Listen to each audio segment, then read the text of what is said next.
Ladies and gentlemen, welcome to the Wadcast Podcast. I am your host, Eddie Ift. Each and every week, I bring you a new episode of this podcast where we talk about everything: strength, conditioning, health, fitness, wellness, flexibility, mobility, stability, mental health. Who knows what we talk about? Sports.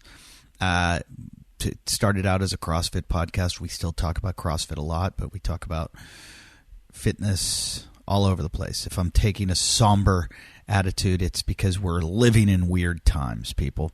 I'm going to try to be funny. I already did the episode. I can tell you it's not very funny till the end, till we start talking about the big black guy with the giant penis. Other than that, you know what I'm talking about. He's become like the meme face of the coronavirus.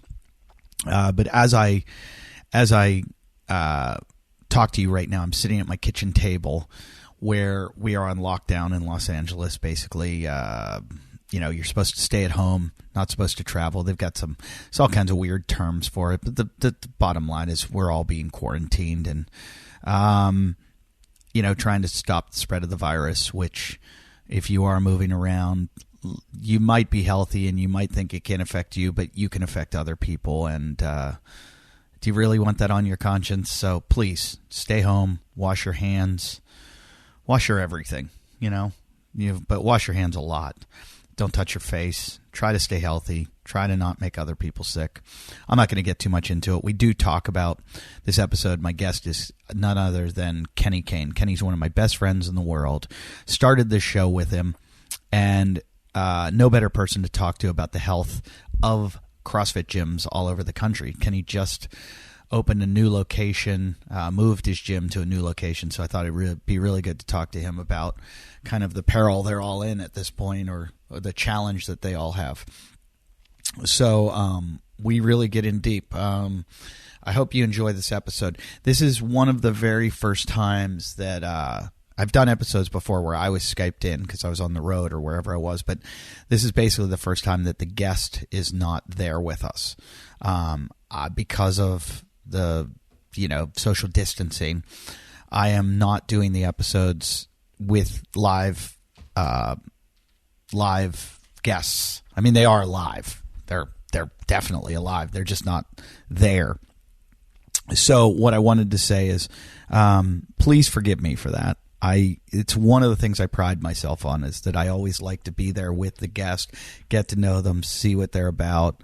I think you get a much better appreciation when you're in person with people, but we just can't. So we're handcuffed a bit, and so there are some benefits to this. I'm going to be able to get really, really great guests because people actually have time now, and because of Skype, have the ability for me to come. So I might bank, put in the bank many, many, many episodes, depending on what my schedule's like. Oh, wait, I don't have anything. I just am full-time dad now, which is the hardest thing I've ever done, and most rewarding, I will admit. But enjoy this episode. We've got we talk a lot about what to do in not what to do about coronavirus, but what to do if you're into health and fitness right now, and how do you, or if you're a CrossFit owner or a CrossFit trainer, or you go to a CrossFit gym and you're losing your community right now. So we talk about all that stuff, and right now, like I said during the episode, more than ever is a time to worry about your health. This is a time where if you haven't prepared, you should have, but no better time than the present. But most of you out there are, fitness buffs, and you're very into your health. And so good for you. And don't let that slip away. Now's the time to make sure you bolster that immune system. And nobody really knows anything yet. There's a lot of misinformation out there, but try to stay healthy, eat well, sleep well, do whatever it takes, exercise well, and let's all get through this. Let's all try to survive this thing. we, I usually get on here and beg for you guys to give to my Patreon, but I think everybody's going to be in, most people are in a pretty bad situation right now financially, not knowing what their future's like and how long they'll be without an income or whatever. So don't worry about me. I'll figure things out on my own. But if you do, we do have a Patreon if you want to take care of the show. It's on our website, wadcastpodcast.com, and we take care of you. You could win a chance to win some stuff, some really good stuff, Myopucks and a leopard claw. And let's just all take care of each other and prop everyone up and try to, like I said, let's all get through this together. But again, this is the time to start focusing, really, really focus on your health. So your breathing, your sleep, your exercise, your nutrition, and there's a company I've been working with called Real Good Foods that has real good foods. And right now, everybody's talking about how difficult it is in the grocery stores to get food, to get toilet paper, to get all these things, and the grocery stores are all out all the time. Well, great, okay. I see Amazon trucks and FedEx trucks and UPS trucks going around my neighborhood, whizzing around like they're in the Le Mans. So order your stuff. Order your good food. Don't worry about the grocery stores. Most of the stuff there's crap anyways. Get good stuff. Get good stuff online. There's all kinds of places to order and order healthy food for you. Real Good Foods is making really convenient, really good, really healthy stuff. They've one of the things, I know we all have sweet tooths, and you've got to, right now in these tough times, something's going to make you feel good. Well, have yourself some ice cream. And these guys have come up with their first ever super premium, better for you ice cream. Okay. It's a real ice cream experience with real ingredients. It's extra creamy. It's got no, some of these ice creams, I don't know if you've tried the ones with like the natural ice creams with the not sugar substitutes, but they've got stuff like stevia in them or whatever. A lot of those are really icy, like it doesn't feel creamy, or they're kind of chalky. This doesn't have that. It's got 4 grams of sugar and 180 grams or 180 calories per serving. So 4 grams of sugar, 180 calories per serving, and it's sweetened with allulose, which is a natural occurring sweetener. Allulose is it's not like regular sugar. It's naturally occurring.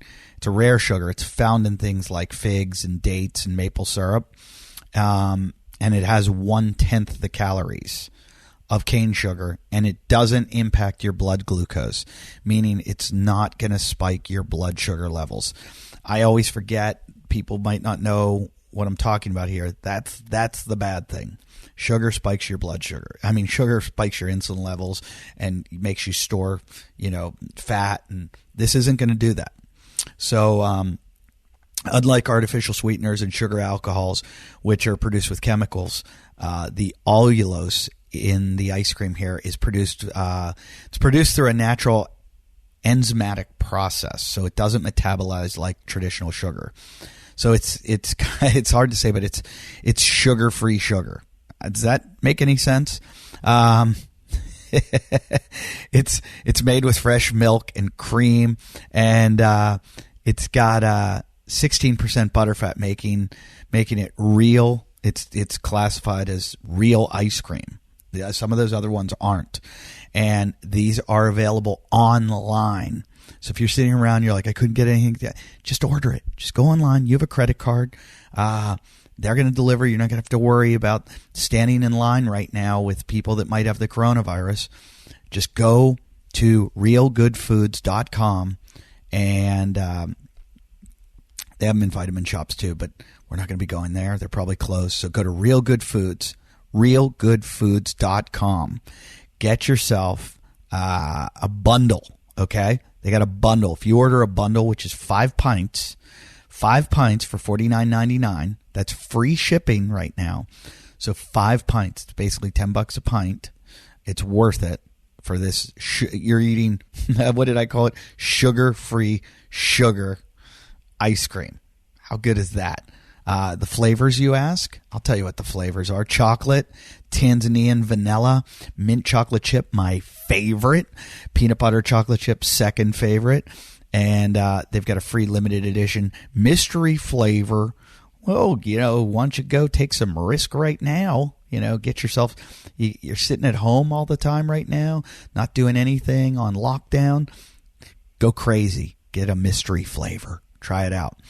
Get yourself a bundle, $49.99 with free shipping. Order now, and you're going to get a free limited edition mystery flavor pint for free. How about that? So they're going to throw in another one.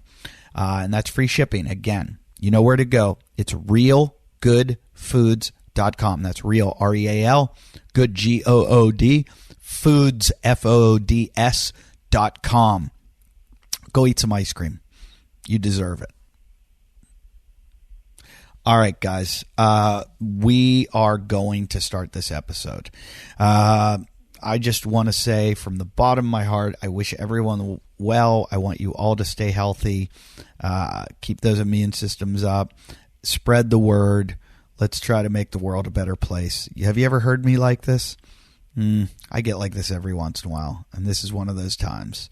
We need to come together. We need to, stop the media from making you crazy, and get out there and just, do some good, people. I hope you enjoy this episode with Kenny Kane. I welcome all of your comments, criticisms. You can go to the Instagram, the Wadcast page. You can go to my Instagram page. Oh yeah, I forgot to mention my upcoming dates. I don't have any. They are all suspended indefinitely. So this is it, people. This is where the focus of my life's going. Or you can see me every night on Instagram. I do a live show from my house where I do an hour of material. No, an hour. Jesus Christ. I do 10 minutes at most. I might do 5 tonight. I don't have an audience. Usually I have my wife. I don't have her tonight. But you do have this episode today, so I'm giving you an hour. I hope you enjoy it. I hope it gives you something to do, pass the time. Take care of your family, take care of your friends, take care of yourselves. Enjoy this episode with Kenny Kane.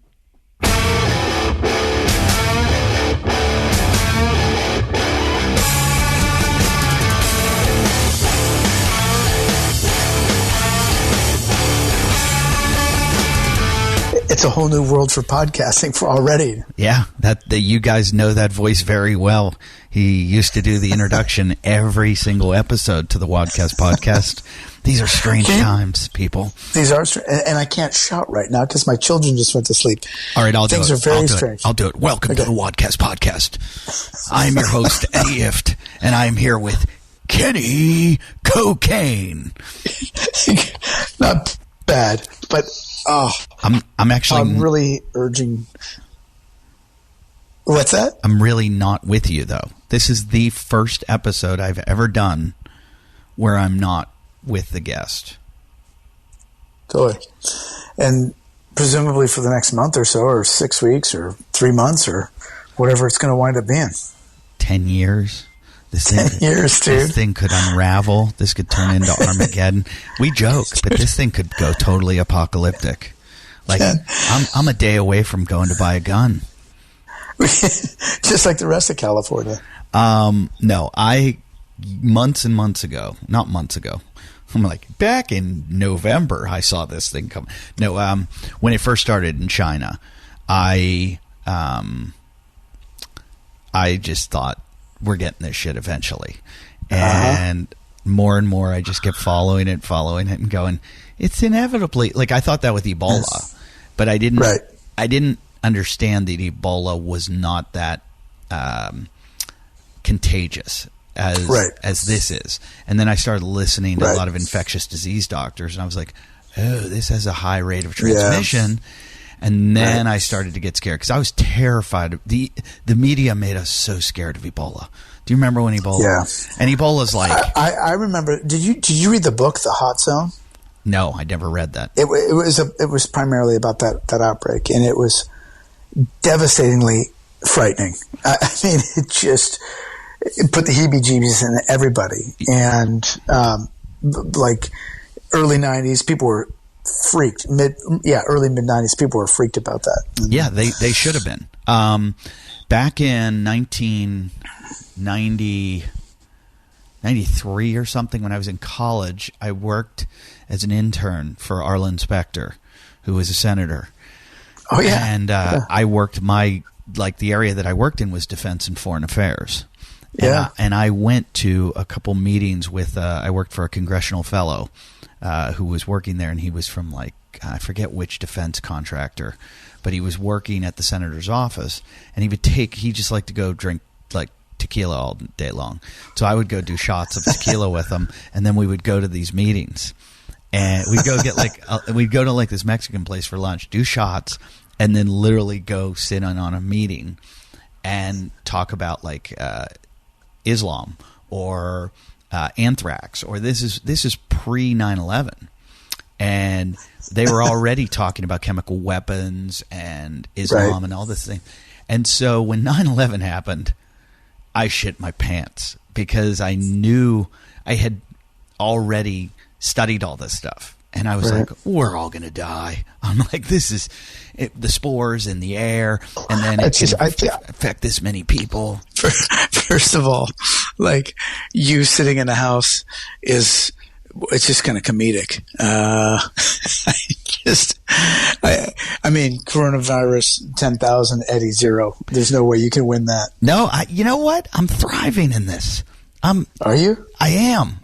You know why? Probably because this was look, it's a terrible thing, and it's unfortunate what's happening to anybody that gets sick or anything like this, and it's a deadly virus. But I was looking for a reason to come home. Yeah, I was so tired of being on tour. Yeah. I was in Australia for 3 weeks, and I saw this thing coming. I was elbow bumping everyone, and they were like, "Oh, you're one of those weirdos." And I was like, "Yes, I am." And I was like, "They're going to close the borders, and I want to get home." And everybody's like, "They're not going to close the borders." And I'm like, "Yes, they are. They will." And I'm getting home before that. I even I would call my wife every night, and she's like, "You're acting crazy." It's funny how dramatically the tempo of this shifted. Patrick McCune, who wrote The Oxygen Advantage, did a 3-day workshop at our gym last weekend. And as he was flying, where we were in America, where we were in the big city of Los Angeles, and by the time he left Europe, and he was kind of okay, considered, Ireland hadn't had any cases as of the morning that he was leaving. England was pretty low-key. It was sort of mainland Europe that was getting hammered.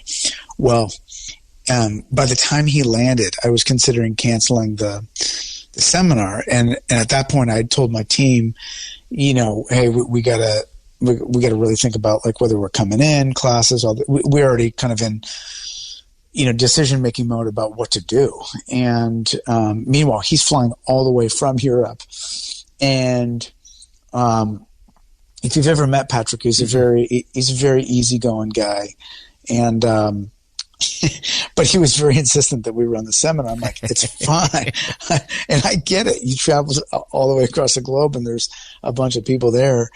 But I was just sort of like, man, there was 7 or 8 people that had flown to our new facility, and I was kind of like, and we have this sort of upstairs deck in the new spot, and me and the manager Matt were just kind of staying as far away from everybody. And what was so funny, and then in this short 36 hour period, the perspective of who you can engage with safely and who you can't just shifted. Normally I love to meet new people, welcome into the gym, come do the thing. But this was I told him, I said, Patrick, me and my manager, none of my team members are going to be here for the seminar. Just trying to, because we just don't know where everybody in this space has come from. And everything's changed in the last several hours. And, and it was a breathing seminar. So, and so it was just, there's so much, like, a week later, there's so much comedic irony to it. It's just sort of like, good Christ, man. The worst, people going, here, taste my COVID. Totally. And most of his stuff is nasal breathing, and it just shows the efficacy of nasal breathing. But there are moments where they're mouth breathing, but he minimized a lot of that. But man, anyway. So how long have you been in your new location? We opened in the second weekend of February in the new location. Oh my God! So the timing couldn't be worse. Oh, it's about just put just a gigantic security deposit down for this place, and I'm still, in it with the old landlord about getting the some of my deposit back in the old place, and then this happens, and it's just like, oh, and this is not good timing. Yeah. Not that business of any kind isn't hard enough, just like, I was saying it's pretty hard. This is the time, if you owe somebody money, to call them and be like, hey, I've got your money. You want to come over? I can give you cash. It really. I thought about telling my new landlord just that, and giving him the emphysema cough, but he's like very easy. Hopefully, we can work this thing out. And it's funny. Looking at the people are kind of understanding right now. I think everybody knows the world's standing still, and so there's a bunch of it's kind of like we're going to stop and reset as soon as it's over. So it's like, it's not like you still don't owe them money. It's like, say you have car payments and you have 72 payments or whatever, or 36 payments or whatever you have. Right. You still have 36 payments.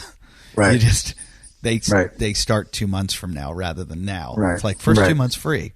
There's going to be a lot of weird stuff. I mean, that is if we get through and it doesn't all just. There's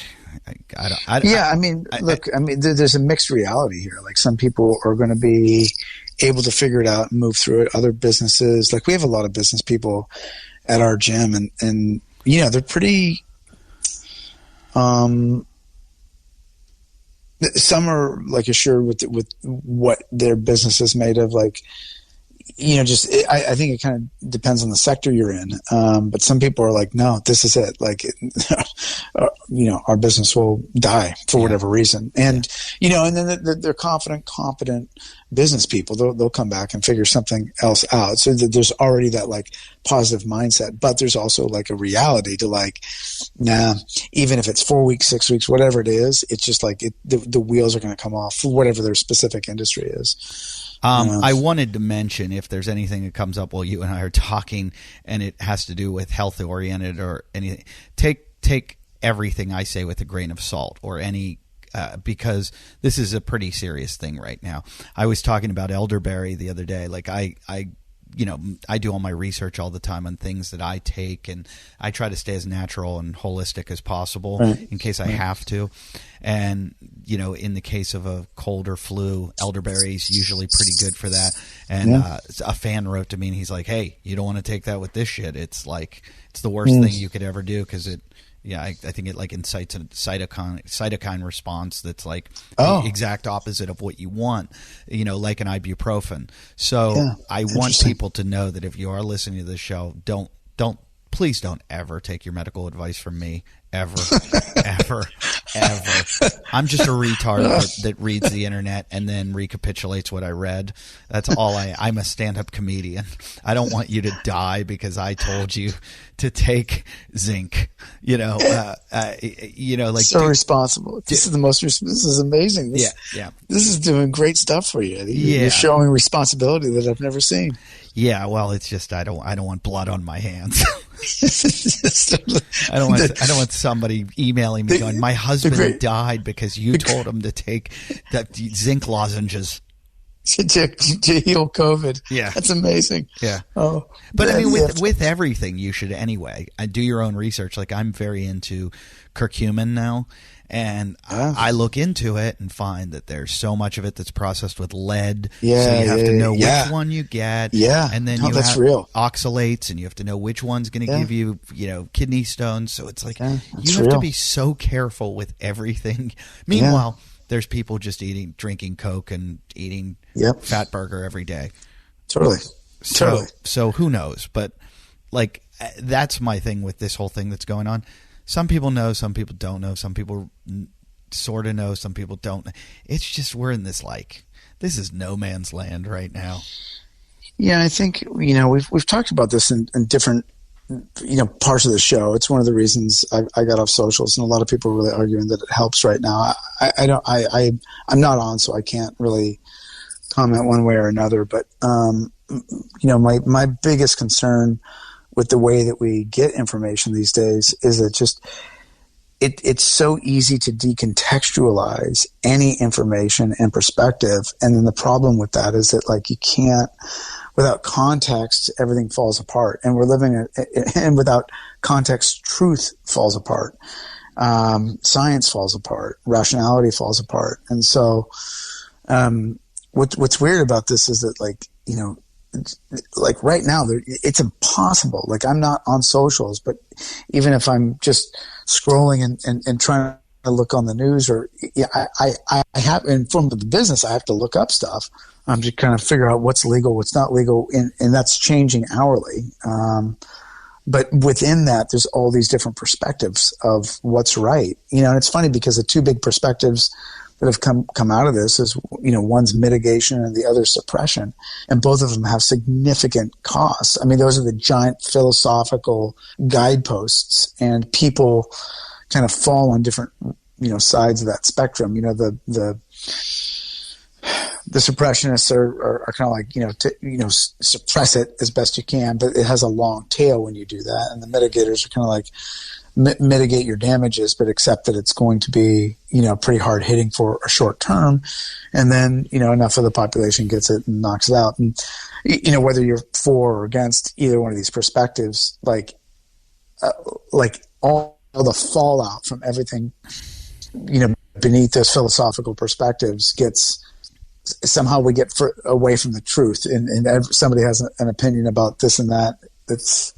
Well, I think we'll probably get to see as time develops a bit, because third world countries are not going to be able to suppress, right? And so we're going to get to see, right, how it works going through, right, there. Right. And it's a terrible, terrible thing because it might be the worst. That's real. That's real. Worst route ever. But we just don't have the capabilities to protect them. No, totally. I mean, even Italy with a pretty good healthcare system and socialized medicine and whatever they have. I mean, you've got two different models. South Korea has socialized medicine, and Italy has socialized medicine. I mean, there's different reasons why one did well and one has not done well. Right. But you don't know, and I feel like no one really has a grasp on this. I see so much contradictions, and like you said, everything can be taken. I do a show every night from my house. I do stand up and put it on Instagram. Oh, that's cool. That's and great. I do 10 minutes of new material every night. That's great. And one of the jokes I did the other night was about misinformation. And one of the biggest, everybody's complaining there's so much misinformation out there. And I'm like, there is, but it's still elevating us more than in the past. Like the internet's giving us the ability to sift through the misinformation if you're willing to do the work. Because think about the misinformation you got as a kid. You'd be like, I've got athlete's foot, and your dad would be like, piss on it. Yeah. And that was just fair enough. That was science. That was like, that's how it works, And I can't tell you how, we know from our experiences in fitness how many people icing or whatever it might be, sure, where it's completely false and wrong. But you you do deductive reasoning and you find out what one works and what one doesn't. But there is all this misinformation out there that I'm trying to make a point, but I read an article years ago that said that the New York Times said, is the internet making us dumber? Yeah, I remember that. Yeah. And it basically said when the advent of the printing press, they thought it was going to make people dumb because scholars weren't going to be the ones creating text anymore. It was going to be anyone can make it and spread all this horrible information around. And they said it's kind of like this. It's kind of like making all the schools public in America. You're going to bring down the top tier, right? Well, but the masses are going to be more educated.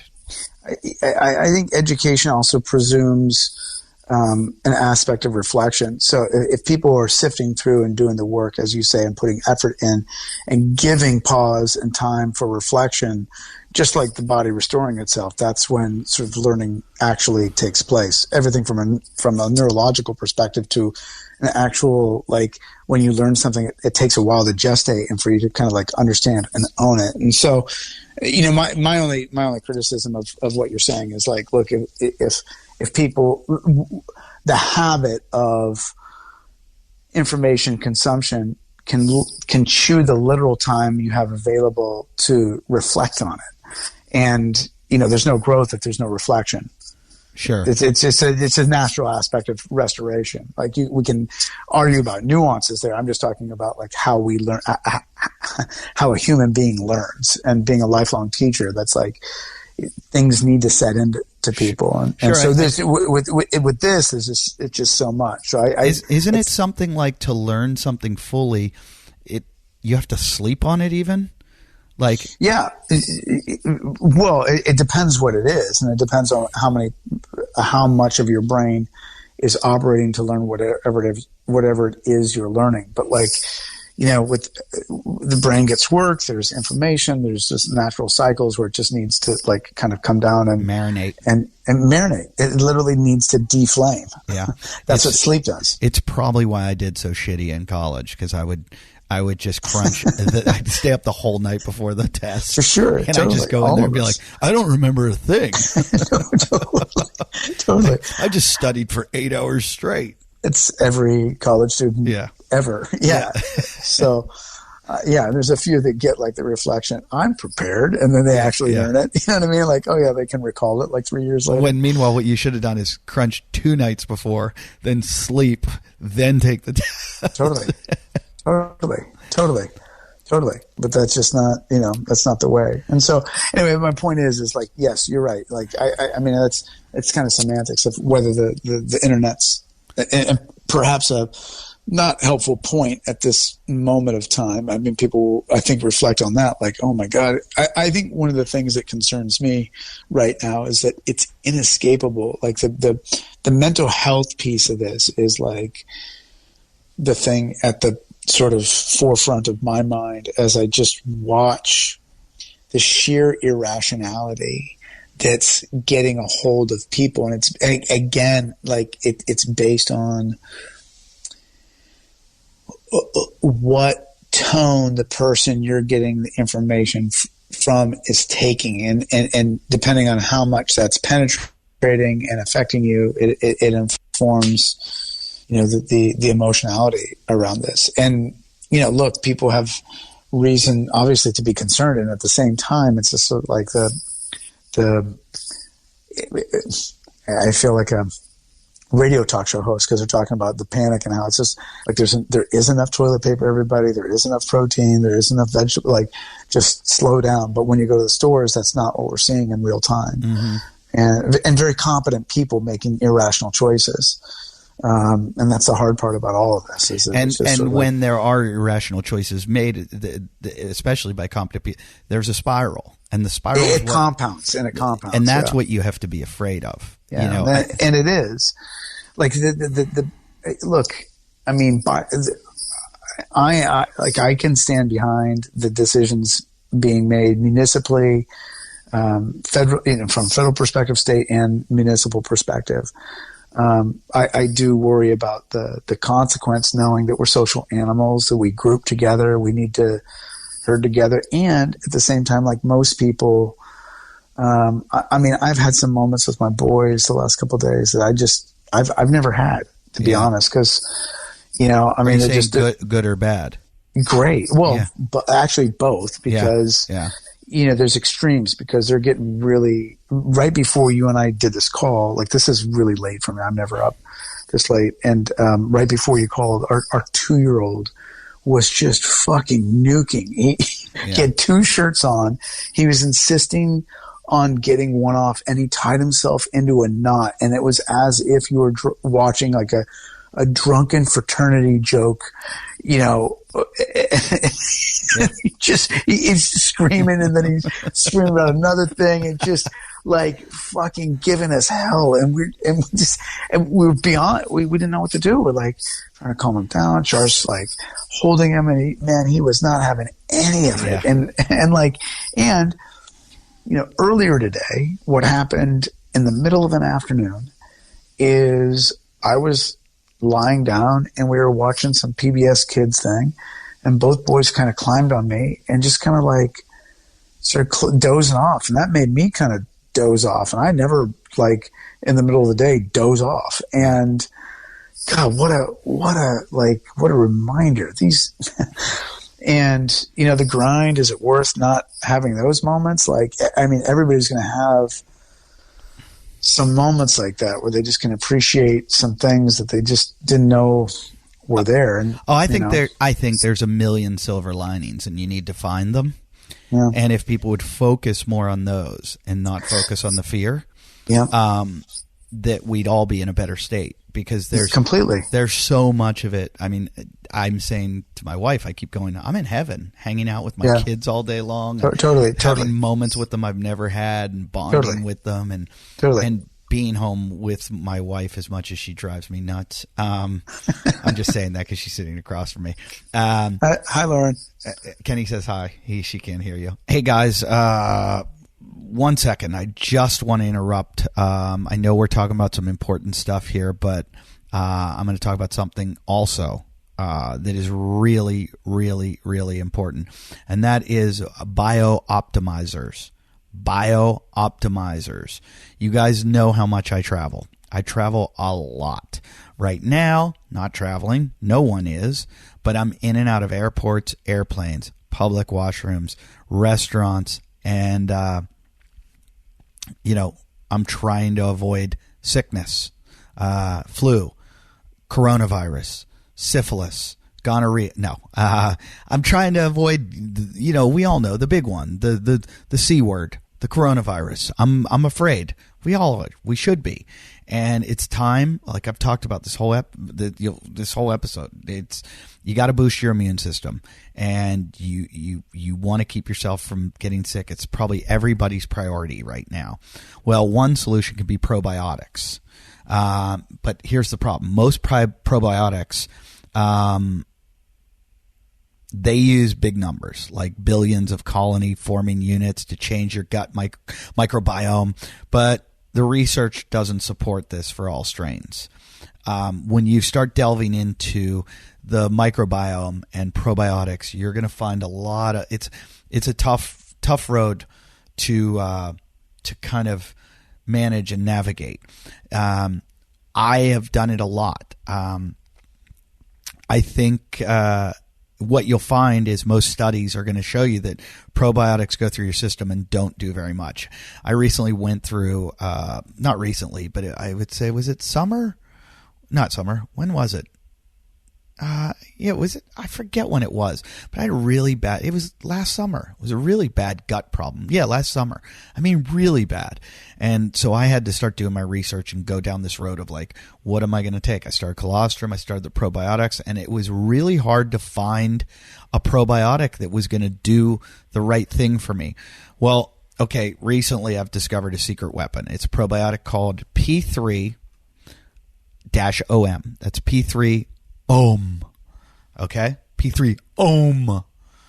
Got it? It's spelled P3-OM, but it's Om. It uses just one proven probiotic strain that's so effective it's been patented.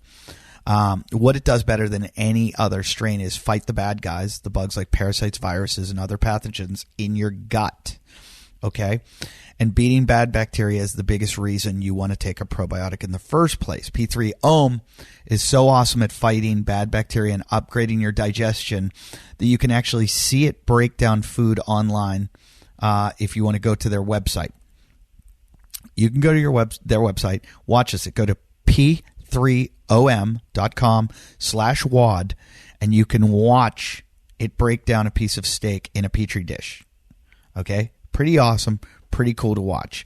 That's p3om.com/WOD10, where you can watch it.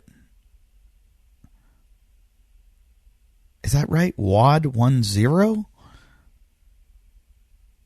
I don't know. WOD. WOD. I believe that's it. p3om.com/WOD. Okay? Yeah, that's it. Oh, no. Here it is. I'm sorry. This is confusing.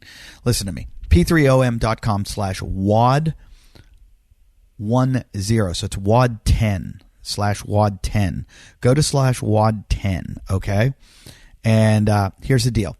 The guys who make it, the guys from BioOptimizers, are so confident you're going to like it, they're going to give you all your money back if you don't. I believe in companies that do this. And most of the companies we've had on here are like that. And it's really good that they say to you, they're like, hey, we believe in our stuff. We really work hard on it. We're really behind what we do. We want you to try it. You don't like it, you're getting your money back.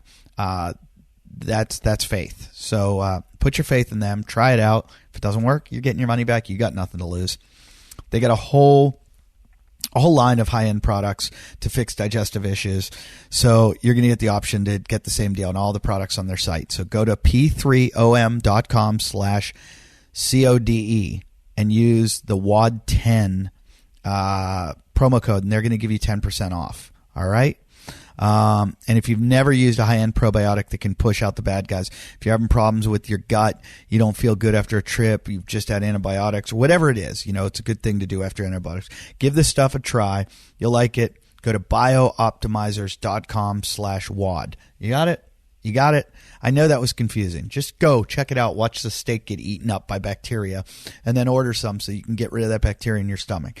Biooptimizers.com. So it's BIOPTIMIZERS.com/WOD.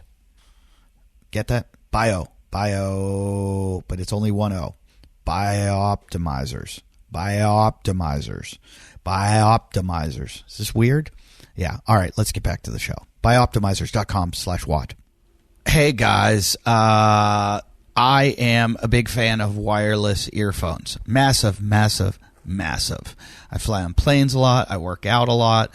And I don't like wires. I don't like cables. I can't wait till the day when nothing has to be charged. Everything's wireless. And if you're not wearing wireless headphones, you're insane. You're out of your mind.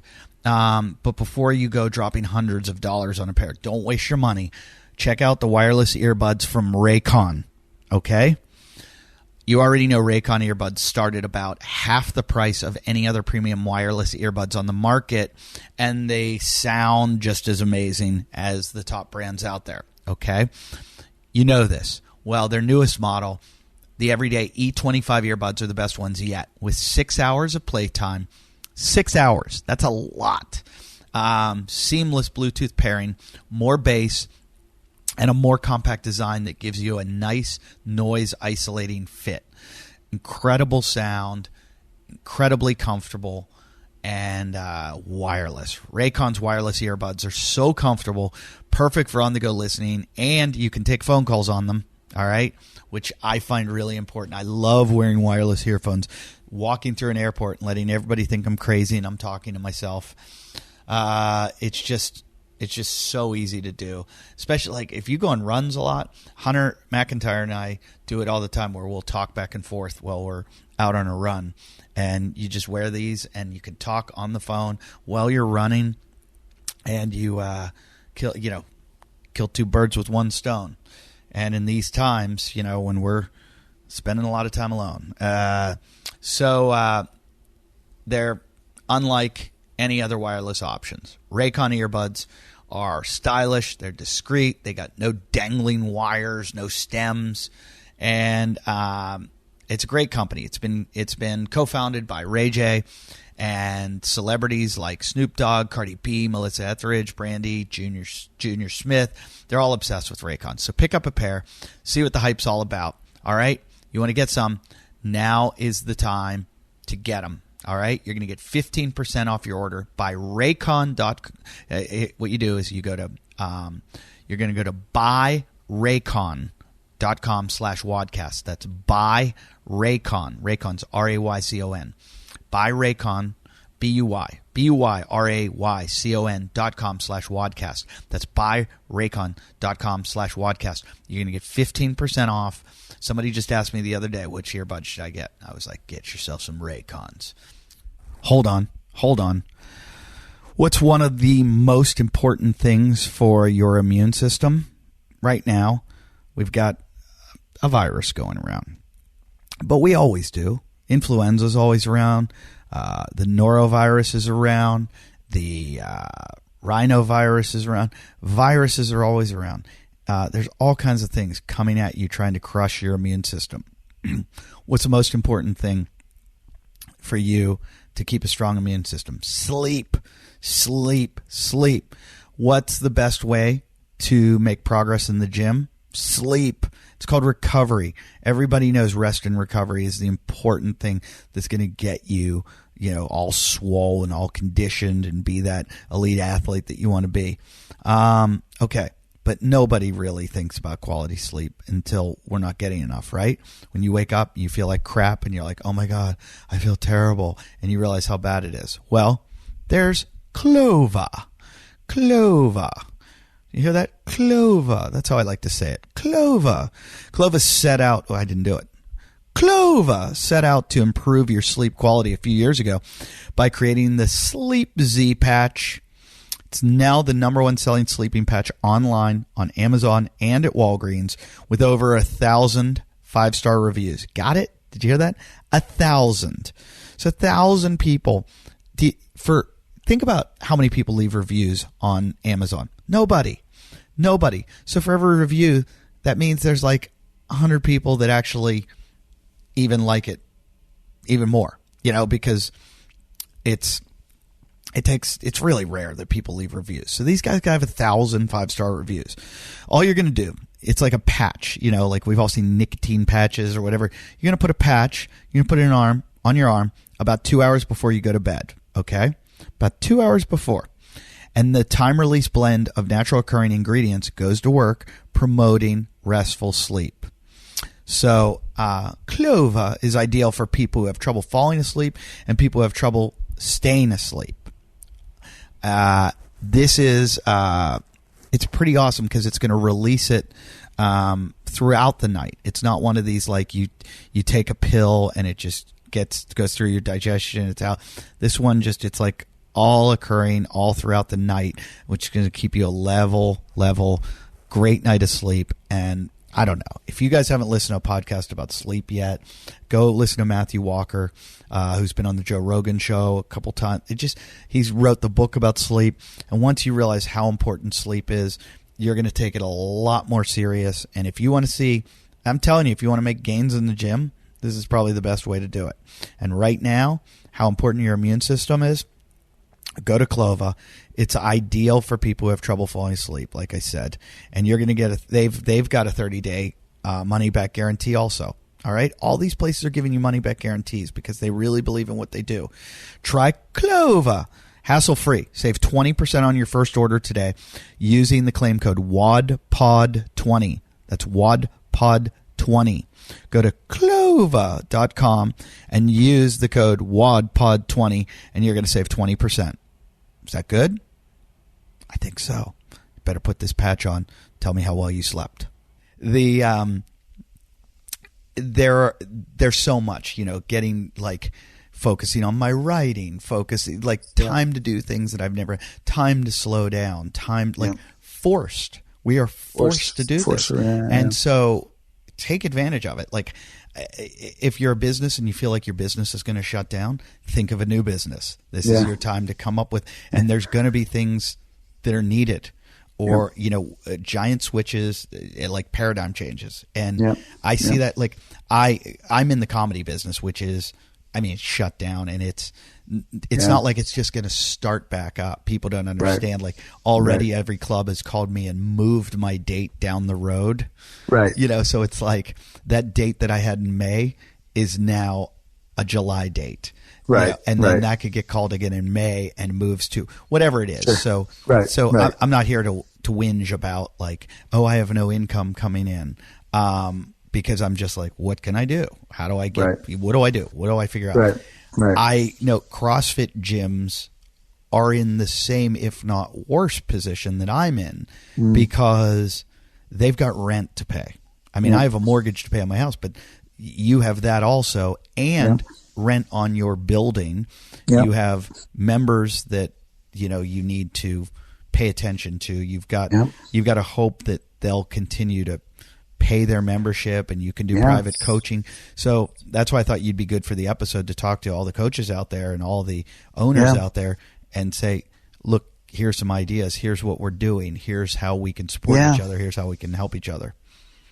So the interesting thing is I've had some contact. Well, I've had contact with a lot of the gym owners around town, because it in many ways is a tight group, and it's just kind of having a laugh going into this week. I sent a few of them texts like, this is why we got into it, and everybody kind of chuckled at that. But like, look, I think most people get an opportunity here to kind of see if their community is into what it is they're doing or not. And I think that most communities are going to rally and understand fundamentally, hey, if we don't find a way to support this business is likely not going to be there when we come back. And that's certainly been the tone in the, if I were to describe our gym in one note, that's what we're experiencing right now. And how we've responded, the team was very agile, which I'm super proud of. And we've taken to Zoom. First, we took to Vimeo to archive some workouts, which is a little admittedly clunky, but then we went to Zoom. So, and again, so let me just take you through like our week. So Sunday night, the mayor of Los Angeles announces, okay, non-essential businesses, we're shutting stuff down.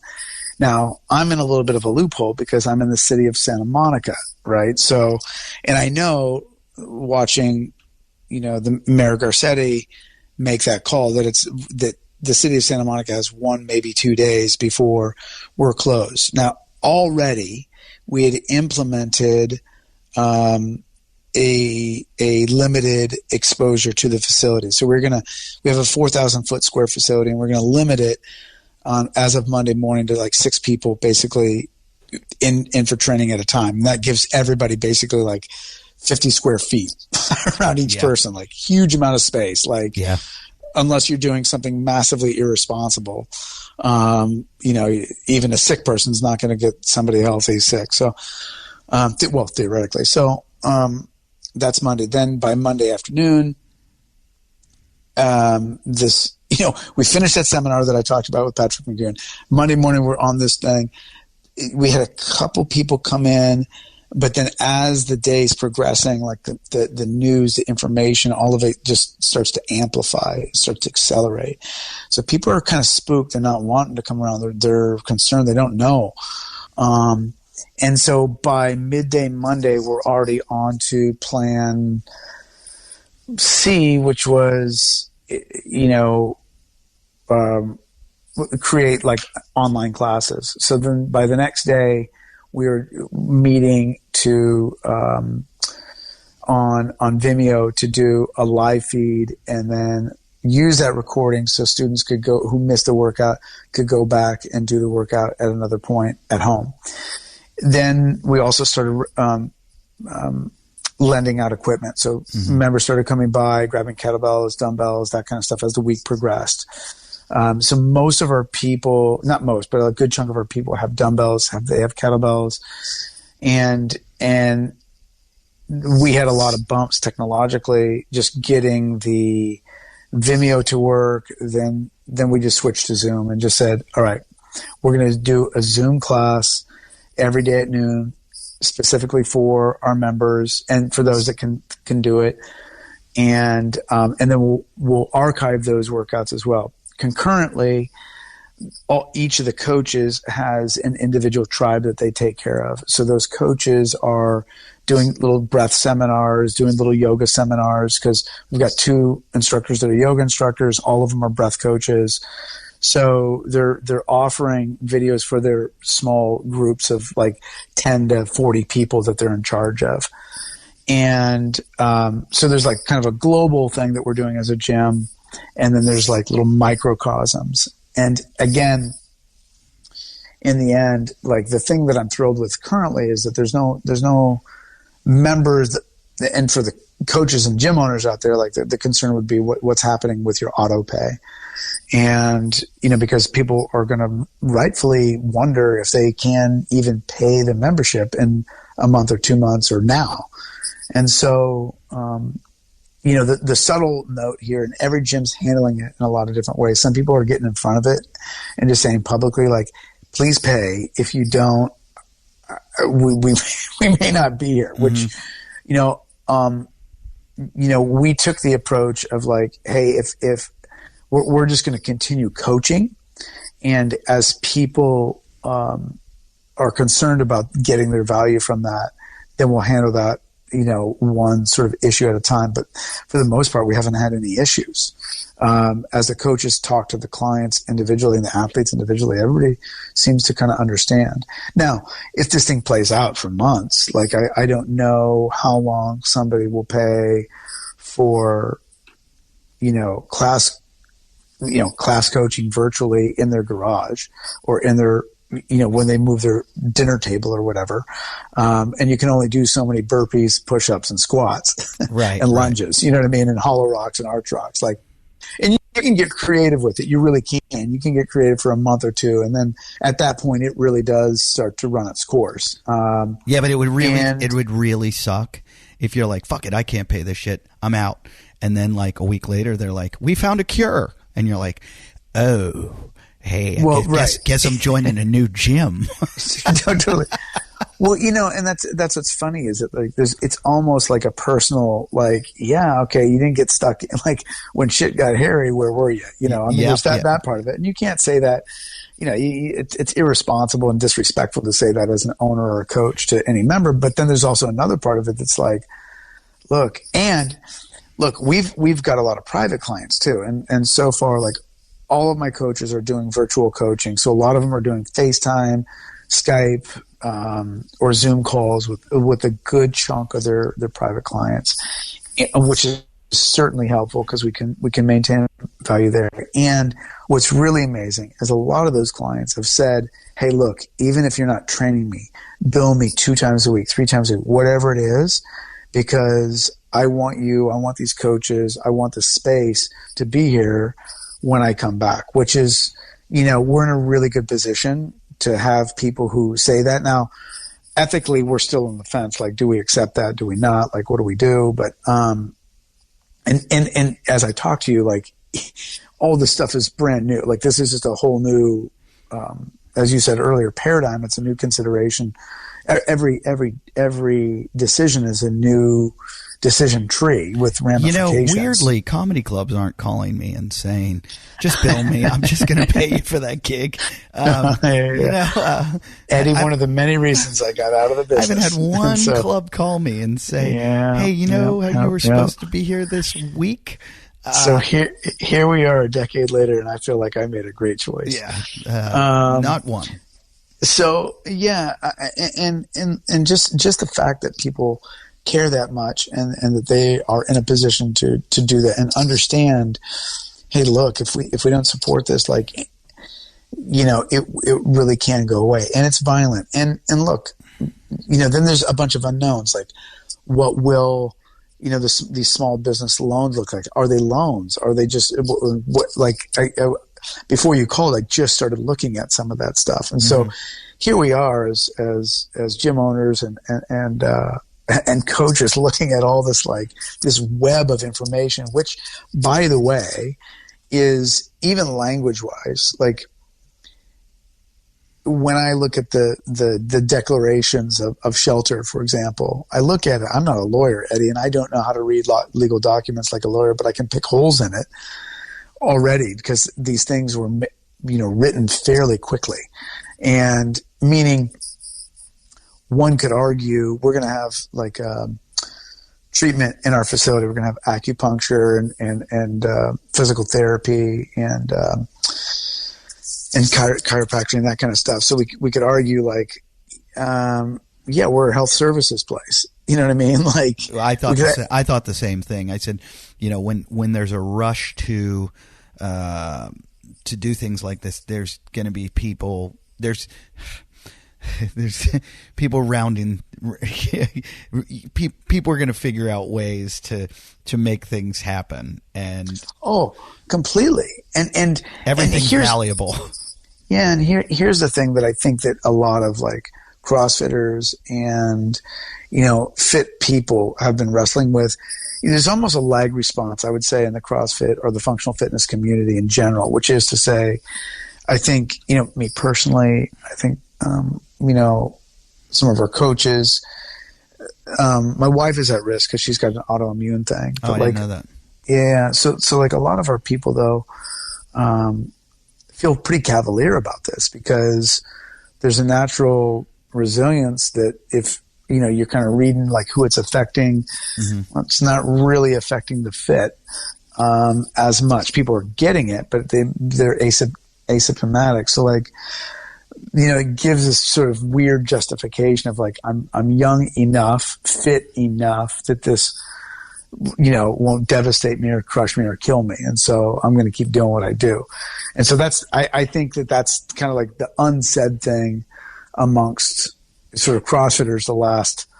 Yeah, I mean, because CrossFitters feel like they've been training for this their whole life. Completely. They're like, I've been eating healthy. I've been exercising. My lungs are great. I've got a cardio system that's incredible. I'm resilient. I manage challenges. I overcome obstacles. I'm alpha. And they're like, dude, I was built for this shit. But, you got someone like me who's been doing it over 10 years. And I'm like, I got an 84-year-old mother that's already on oxygen. Totally. Exactly. I don't want me getting it. I don't want you getting it. I don't want anyone getting it. Totally. And, when it first came around, my first fear, you've got children. It's all you think about. And then probably one of the greatest things was to hear that it's not, it's contagious for them. They can transmit the virus, but they're not seeing the symptoms. They're pretty much asymptomatic. But they don't have the receptor. I mean, Dr. Agus is one of our clients. He's one of the top physicians in the world, and he came in and he the minute that he told us that, we're like, oh my God. But he's been on this for like the last couple of months. He was telling us like, pay attention. Like not in the doomsday kind of thing, but just pay attention because this thing's coming, and it's not good. And so it was good to have. And at the same time, he was wanting to continue his training. His wife was continuing. So we were fortunate enough as a facility to have like a world leader in understanding this stuff, which also made me comfortable a week ago having people in the facility, you know what I mean? Because he was like, him and his wife were around and like, okay. But now it's funny how much a week changes things. Sure. I mean, only a week ago. And there's people, like a month ago. I've got some high school friends that are in infectious disease and stuff like, I've got doctor friends that my go-to people. And I've even seen them change their attitudes where they were a certain way in the beginning and they're a little bit different now. And that scares me. I'm like, what happened to this boldness that you had in the beginning, this was just a flu? And now it's not that. But there's still, I'm really good friends with Dr. Drew, and Dr. Drew is still saying, hey, this mass hysteria is way worse than what the virus is going to do. And he's like, we've got to calm down, and the media is responsible for it. Yeah, and again, that I I don't know what his takes are on it because I haven't heard him lately. But like, I would agree with that mental health piece. We were talking about that earlier. I mean, there is a consequence to anxiety. There is a consequence to amplify and unintentionally amplified stress. And meaning that people are reactionary to all the information that they're taking in. And it's impossible to get away from it because there's no other information out there right now. I read something about it though in the first stages of kind of a stressful thing like this. People rush to take in as much information as possible. It's kind of a control thing because they can't control the situation at all. So what they can do is control how much information they take in. Yeah.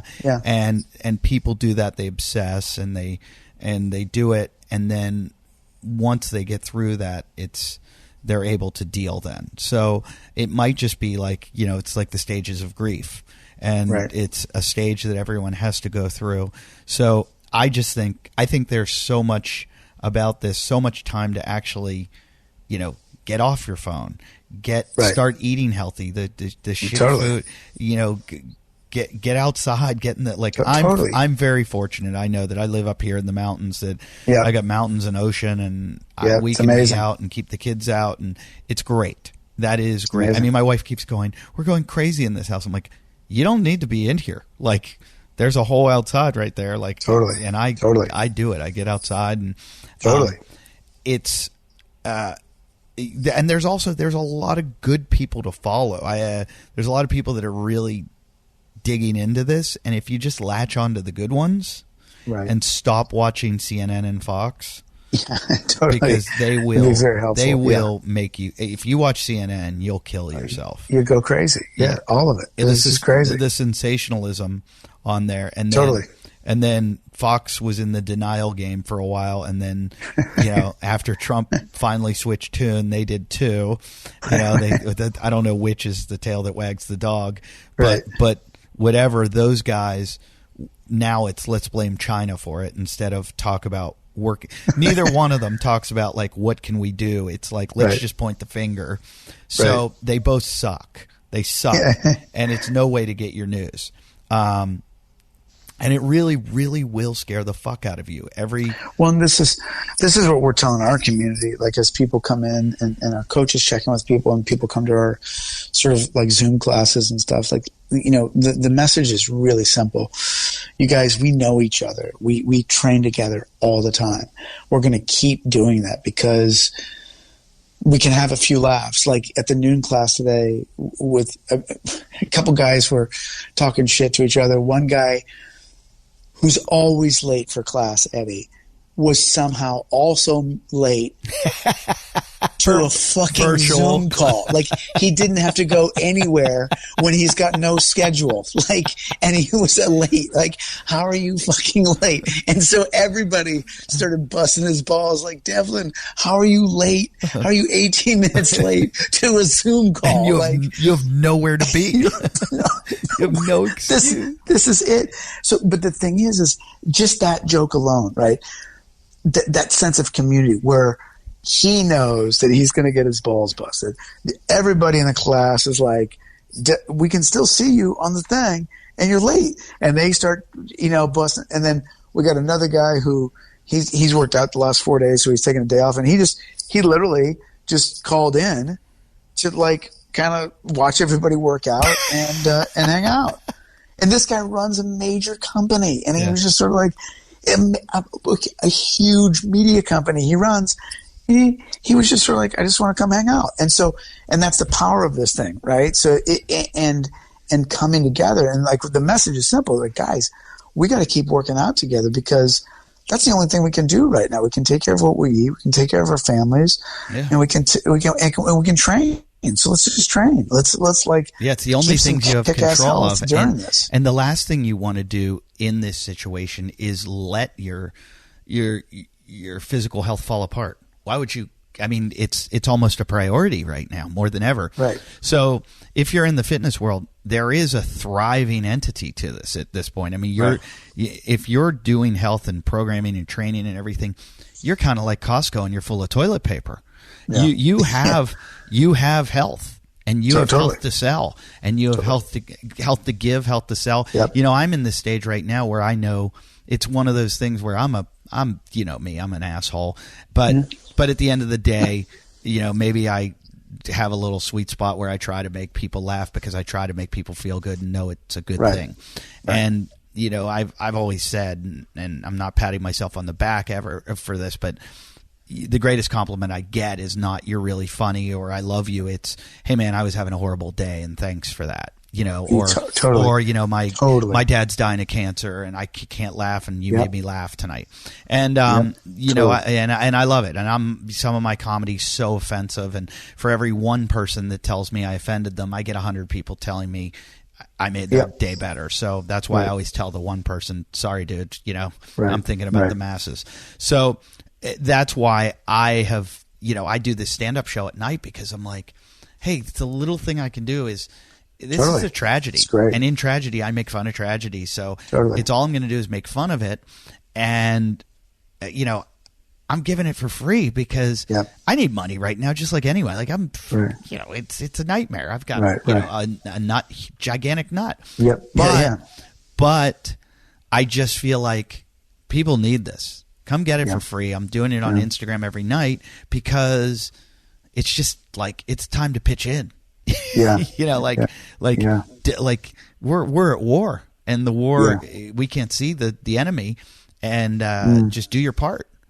And you know, if I was a billionaire or multi-millionaire, I'd be giving you know, whatever I could back because you know, you don't want it to turn into something where it's like, hey, we're coming to get it.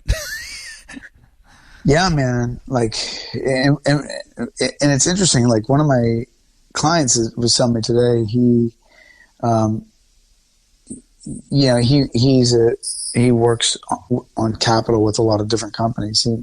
He said like 30% of the companies and these are really intelligent, smart people, and their businesses, I mean, their businesses are going under for sure. And then other people are doing what you're kind of talking about. They're in a position to be philanthropic. Their businesses, for whatever reasons, are going to be able to, you know, sustain this hit, and they're going more philanthropic. So they're going to have to. I mean, it's one of those things like, you thought life was great, and for the last 10 years you made all these giant gains that made your life so sweet. But if you want to hold on to that, you know, I don't want to get political at all because I'm very not apolitical, but I really try to You're kind of agnostic. Be a moderate, and but you know, for wanting, and I know someone's going to argue with me, and I'm going to get like a massive long email or text message about this somehow.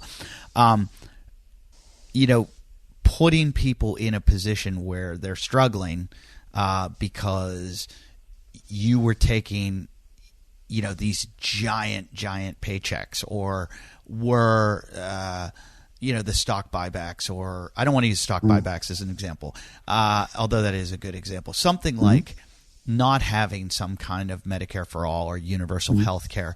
Well, now, you know, you were almost going to run into a problem where people couldn't go get tested, which this thing was going to spread faster, which it ultimately could get to you because you weren't willing to give some up before. You're going to lose it all now.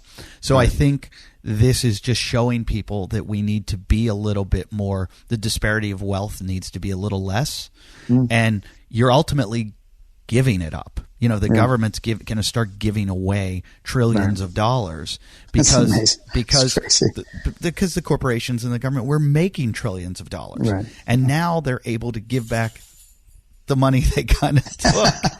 And it's like, well, you're not doing anything benevolent. You're giving back the money that was there. And you can say, oh, you made it, but sometimes you made it at, you know, at the cost. At what cost did you make that money? Like at somebody else's expense. So now you have to pay their expense. Right. You know, I heard this, you know, somebody said to me once in Australia, we take care of our poor so that we don't have to later. You know, like take care of them now so you're not taking care of them later. Sure. And, you know, we're in this situation right now where our poor are going to be in real trouble. So it's a mess. And And it's nice to see that you've got a gym where people can help out and support and try to keep it. I'm wondering, just looking down the road, how many CrossFit affiliates are going to close. I think that's really a function of did people adapt quickly, or did the companies adapt quickly? Did the community respond? And then the third is like those two things you have some control of. And even a week in, and let's say you fumbled a couple times, you could still, get your stuff together and respond positively for your community. The hard part is, as you and I record this thing, the unknown, which is like, what's the length of this thing? Mm-hmm. What's the length? Because, the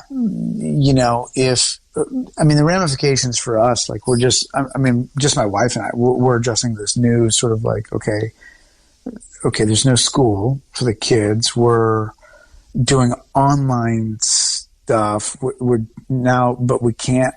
we may not be able to have the sitter come over. So right, it's just sort of like, we're in the same situation. And so it's like, okay, how do you take, just say 80 hours of total work, divide that up, and then keep a household together, without going crazy, or killing one another. And then at the same time, like we talked about earlier, some of the best moments of time are happening right now. Sure. It's so complicated, and I'm getting off track. What I'm saying is, like, if this extends out, because the decisions, so I could see that a gym could really have everything together, but because of external situations outside of their control, for example, the basic ones, how long would a landlord let you go for a modified rent or some sort of abatement just in general?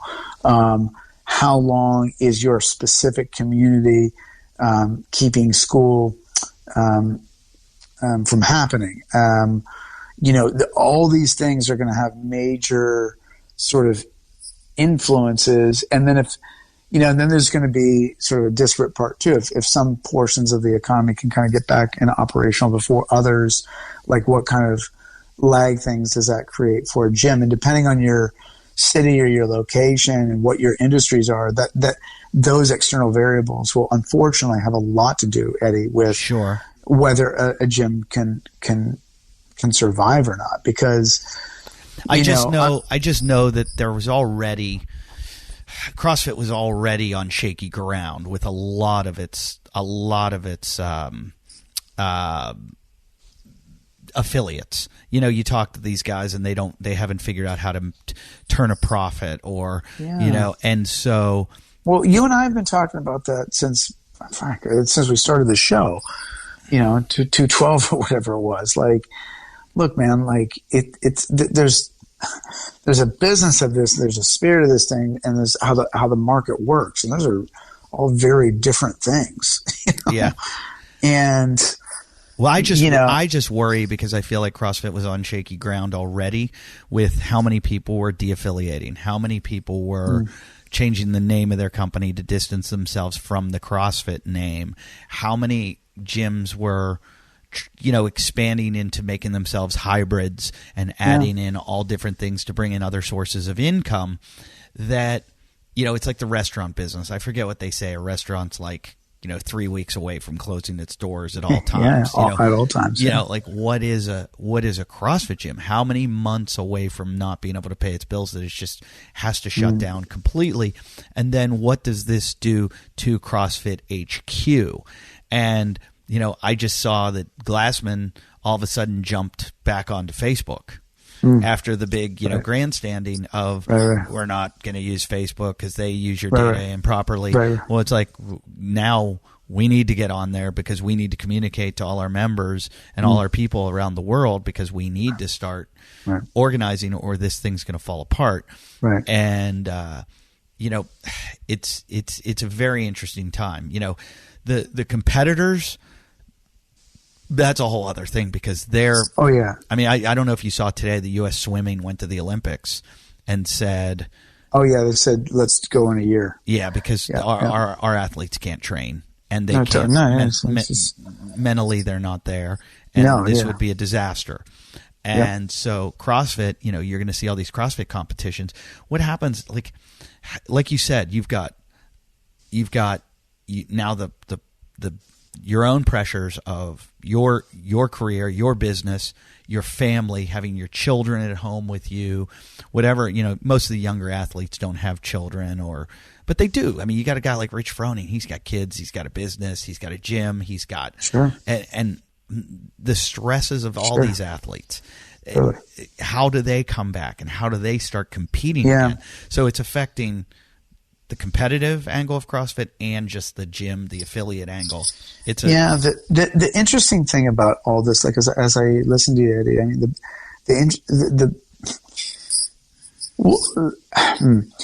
I went to the 10-year affiliate gathering, and as sort of an observer, like I was really quiet the whole time. I just kind of sat and just observed the whole thing, and it was amazing.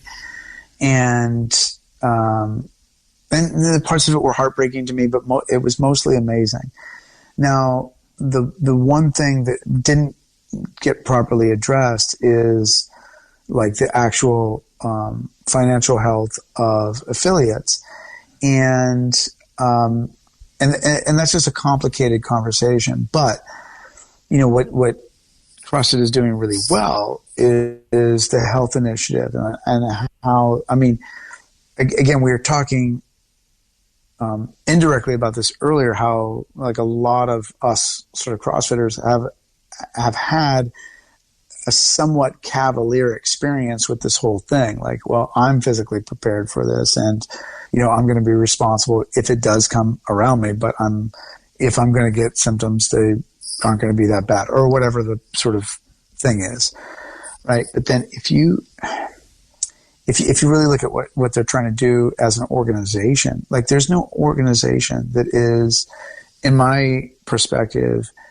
trying to understand science as truthfully as possible. There's no organization that's doing it. They're vetting every article written about nutrition, about exercise that's been published in any of the major journals, whether it's Lancet or JAMA or whatever. I mean, they're going after these things and finding out how are these papers funded. And what they're finding out as they sort of do one lawsuit at a time is a lot of these, a lot of the things that we have come to understand as common assumptions in health and fitness were manipulated by studies. They were industry funded. And so, and CrossFit's doing that work, and it's pugnacious, and it is great. And what's funny is that, like, who's behind that? Is that Glassman himself?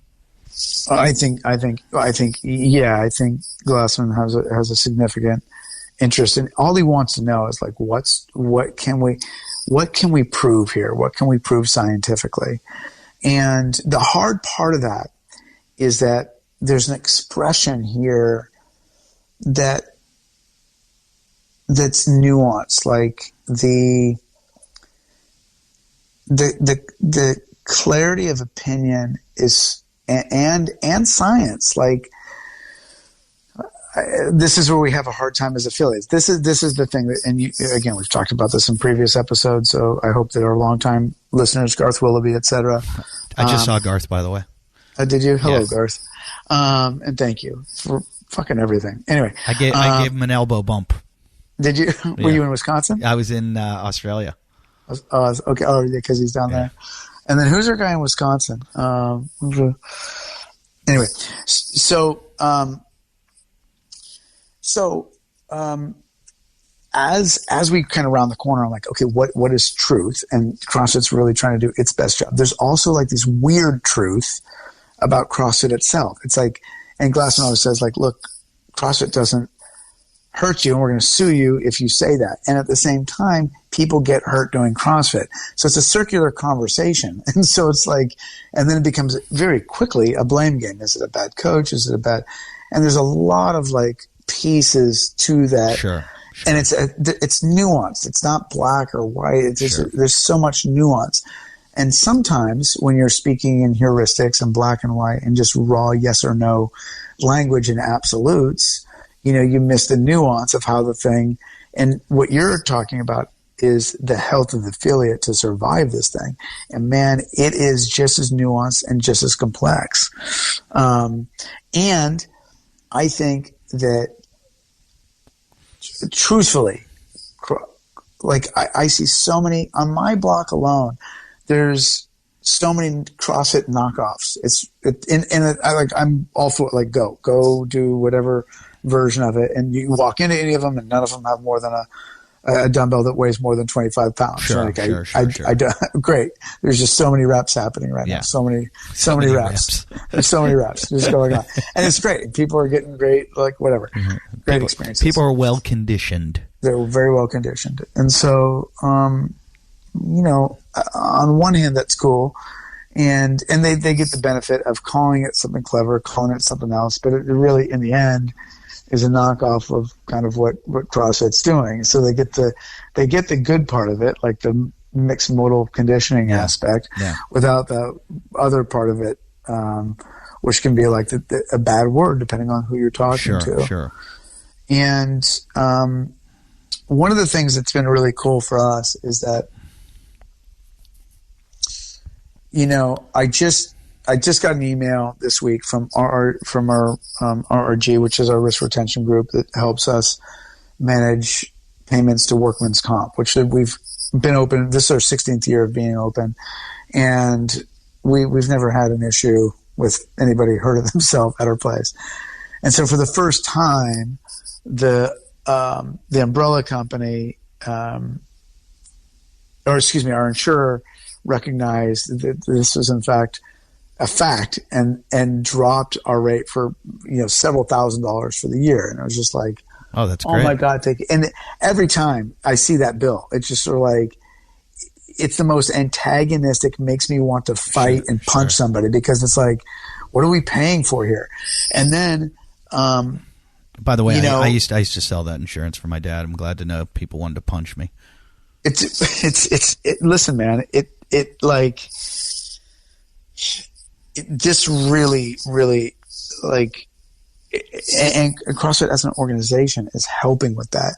There is still enough affiliates to collect enough data and go, our people are healthy. When they're insured, their rate should be dropped, and having them be within our corporation, they should also have lower risk ratios, because they don't make claims. Yeah. And so, which is amazing. Like, and they have enough data to show that. Sure. And that's, so they're doing that for you. They're doing that for us. And so that's what, when I went, I think you were there. It was the night before the fire started when Glassman spoke at Pepperdine, and he was saying, you don't see what we're doing, but we're fighting lawsuits for you every day so that your business can still run properly. Yeah. And that's an intangible almost for a lot of people. And I can see a lot of the frustration out there in a lot of gyms, because it's not something they see. They don't No, look, and look, it's really hard to run a professional organization. Like, right before this happened, as a team, I had one of the most amazing things happen as an owner. One of our longtime coaches, Shirley, had a retinal detachment. Oh, geez. And it happened twice. And so, like, so many beautiful things have happened out of this. Like, first of all, the community came together to do a GoFundMe and raised, like, in less than a day, close to $20,000. Oh, great. For her. On top of which, we have some really kick-ass insurance. And, just to know that, like, a coach is going to have, like, 2 retinal surgeries within basically 6 weeks. Is it in the same eye or? Same eye. So the doctor went in, attached, and then it detached. Oh, and then it went in and attached it. Yeah, exactly. And so, Shirley's one of the best coaches in Los Angeles. Great. She's amazing. And the community just, like, and again, this is one of those things where I can almost guarantee at, let's call it a knockoff gym or whatever, like, It's just not going to happen because, first of all, they're all 1099s. They Sure. come and they go. Sure. They go by the hour. They're not invested in the community. The community's not invested in them. And they don't have health insurance through the company. Like, here's one of those things where, look, like, there is some power in all of this when we are working together as a group. And so that's it. Yeah, go ahead. I didn't want to interrupt you. I just want to know how's Shirley doing so far. It's rough, man. Yeah. She comes out of this, and then the coronavirus is. So fortunately, when she's had her surgeries, though, both. She's had the second one. The second one came about, let's call it like maybe 10, 12 days before the coronavirus thing came. So, like, which is good because that means that she doesn't have to go to hospitals and. Yeah, and because everybody was rotating, going to her house and taking care of her and stuff because she had to lay face down for 3 days. Oh God. Yeah, it was intense, man. And, and she doesn't know. She doesn't know if she's going to be able to see out of that eye. Oh, Jesus. Send her my I will. love. I will. But now people listening to this know, Santa Monica is a wealthier area. You've got wealthier clientele. You might be in a different space than a lot of these guys. Like, say you're some guy in the middle of Bakersfield, that's running a gym in Bakersfield, and the whole place is shut down, and you don't have people that can bail you out. Yeah. What do these guys do? Yeah, well, I think you just go through the checklist and do what you can. Again, there's the reality here is that there's things that you can do that I mentioned, and then there's the third angle to understand, which is like the variables that you can't. And so, for everybody that's out there that's trying to make these determinations, you really have to just kind of go, what is your risk threshold? Like, what's your time limit here? And, do you have a community that could actively support you right now? Not, by degree of affluent private clients or anything like that. Just a matter of like, hey, is your membership keen on keeping the place open? And if not, because, you might be in an area that's just immediately hit. Like, if you're somebody who runs a gym where half the population just got laid off, when there's lots of, people are getting laid off left and right now. So that's certainly plausible. And if that's the case, again, those are the intangibles. So, your risk might be a certain level, but then if you're looking at that, you have to like kind of understand the reality that like, that part of it may not be survivable. I was talking to a guy the other day who's a CrossFitter out of Ohio, and hey, Tyler, if you listen, we were mentioning though that, my theory on CrossFit has always been, would you rather go to the shittiest gym with the best coach or the best gym with the shittiest coach? And 99% of people will say, I'd rather go to the best coach with the shittiest gym. Yeah, sure. And so this all comes down to your coaching and your coaches. And I'm not saying this to you. I'm saying this to people out there that are wondering how they're going to get through this. Your coaches are the people that your clients are going to.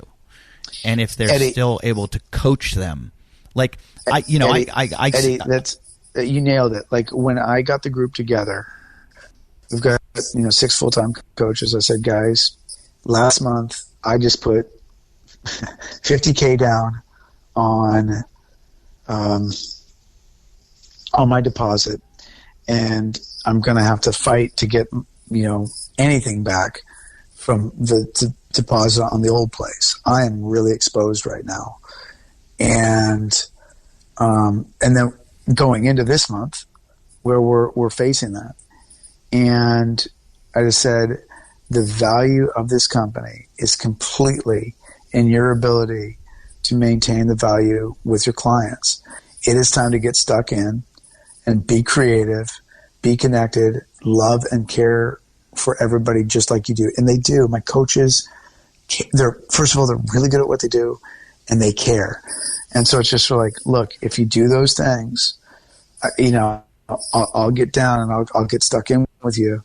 And if we can bridge this gap, if it's a month, if it's 2, if it's 3, we can get there. But you're right, Eddie. It is And our business model, it's a revenue share, so everybody's in this together, which I am very thankful for. Like, well, this is coming from a guy who let's use me as an example, and telling you as a coach what we, me being a client, need. Mm-hmm. And I train myself, and I'm just I'm an anomaly. I'm a weirdo, and because I don't have time, because of my schedule and where I go and everything. Sure.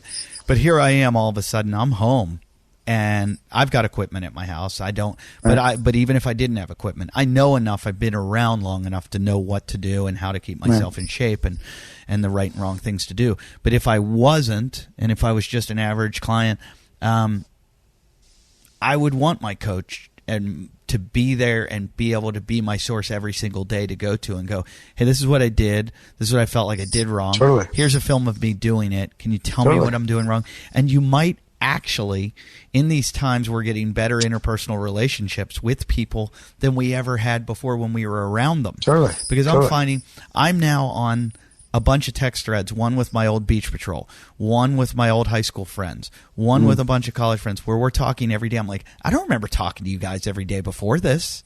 Right. Why are we talking every 10 minutes now? We're talking. Why? Because we all have this time now. So now more than ever, your coaches and your clients have time to bond and learn about what, where, what your weaknesses are, how to fix them, how to stay healthy. And one of the other things, and I'm the cynic and the asshole of our show and always have been, but these are weird times, so I get a little weird. CrossFit, which I've always made fun of the community, one thing CrossFit's done, it's revolutionized health. And it's gotten people eating better, working out better, breathing better, sleeping better, focusing. And so, we used to joke that Glassman was building an army. Well, now's the time to activate your fucking army, dude. Totally. Get your fucking army out there. And when I see people raiding the stores of the candy shelves, I'm like, you fucking idiots. This is the time to buckle down. Get your fucking meat. Get your vegetables. Totally. Grow your shit. Hunt your shit. I was joking with a friend yesterday who's a big hunter. Or today, Dozer Dave, we were talking, and he's like, "Yeah, people don't hate us hunters anymore." He's like, "We're pretty popular right now." And it's like the anti-vaxxers, they've kind of shut up for a while. They're looking for a vaccine now. Dude, that's hilarious. It's like all these things that people, the social justice warriors that everyone was sick of their bullshit, they've shut the fuck up. Because there's real problems now. There's real things to worry about. There's people trying to keep their families alive. And so CrossFit, you've been training for this shit. Now it's time to step up. If you're a person out there and you are healthy and you're strong and you were thinking about a company before, how you could make a faster jump rope or how you could make kettlebells that would also double as apes or whatever your fucking business was. Maybe now you think about how to facilitate testing faster or how to create an efficient system to help society, because that's my one hope in this entire thing. Is that I was walking with my wife today, because we go on these like family walks now that we never went on before, right. And I said, the one thing that keeps me optimistic is that the American spirit, that's one thing that we have as Americans, that we're capitalism. There's a lot of bad to it, but there's a lot of great things for it, that we're all entrepreneurial. We're all motivated. We're all competitive. We're all, and right now, this is the time when we hunker down and we go, what can I do? What can I do? And right now, there's a bit of this, you can't do anything. Let the doctors do their job. Well, you can. You can wash your fucking hands. You can stay inside. You can do your job and be a model citizen and not be an asshole that goes on spring break in Florida. But you can do all those things, and it's not about you. It's not about you. It's about the other person that you're going to get sick. Right. And but as a CrossFitter, this is your time to have a voice, and people look to you because you got healthy. Show them how to get healthy, and show them that they need to get healthy right now, because you need an immune system. You need, we're right now struggling as a country. One of the things I've seen is that, when they're projecting the amount of mortality here is because of all the diabetes, heart disease, cancer, all the things in the United States, because we have such an unhealthy population. And it's not because, these are the numbers everywhere. The numbers are different. China to Italy to whatever, and you can say, oh, that's an elderly population. No, and they go, oh, this is what we project in America. Well, we know if you're at risk, you're at risk. This hits people at risk. It's way different numbers, man. And so if you were riding around a Target in a fucking Razor scooter, now more than ever is the time to get a hold of your health. And if you... Yeah, and I think what will be really interesting, like on the back end of this, again, this is the survivability piece. If some of the affiliates can survive, like the positioning that the gyms will have, like, not as like a, capitalize on this thing, but like, this is health. This is long-term. This is what long-term health looks like. Eat well, train hard. Yeah. With recovery, I'm implicitly suggesting that, but like, have a durability to yourself. Yeah. This is survivalism. Yeah. And so it's interesting that it's in this age of convenience, but that it's come so quickly, this part of the conversation, which again, like if the gyms can make it, they're going to be really well positioned on the back end to like lead the conversation. Like let me ask you, I don't want to keep you long because you've got to get up. You got work tomorrow. I do, actually. Yeah. I do. I know. I'm joking because everybody's like, I have nowhere to be. It's weird. I have a ton of time and then I have no time. It's like, well, I've said that. I did the joke the other night. I said, I actually have nowhere to be and nothing to do, but I've been busier than I've ever been in my whole life because I came home and got thrown into stay-at-home dad and didn't realize how tough a woman's life is. Okay, dude, it's so brutal. My wife is usually home with the kids alone. Yeah. And now she has me home. So she's like, help her. And she's bitchier than she's ever been. And I'm like, I don't get it. I'm decreasing your workload by half, and you're complaining more than ever. But it might be that like she's probably got systems that you're messing up. No, because I'm trying to work with them. I honestly have realized how hard she has it, and I'm like, dude, holy kids shit! Kids are.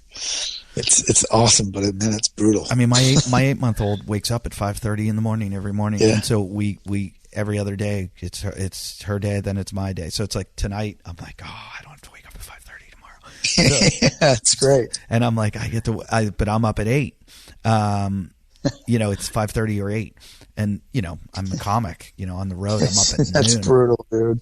But what I wanted to ask you is, as a coach, and you've got a lot of people out there, and I'm very fortunate that I have a home gym that I built over these years, just because I wanted to. A lot of people didn't, because they were like, I got a gym. What do I need one for? And I always was preparing for the apocalypse. If you didn't prepare for the apocalypse like I did, and you're getting sick of the calisthenics, there's got to be more out there. There's got to be more that you can recommend to people and get them working on. And I mean, one thing I think for people out there is CrossFitters especially, it's like, your L-sit that never worked. Right. Never. Yeah. Right. Now's time to make it work. Totally. That flexibility that you never had that you kept saying you were going to get. Right. Get it. Get it right now. There's so many things that like when people are like, how many burpees, you were saying it, how many burpees can you do? How many, I feel like this is that time to like, to get creative and to really develop that. And it's funny because it's basic gymnastics maneuvers that you're talking about. Like, for us, we at our gym amongst the staff, we kind of talk about 7 movements.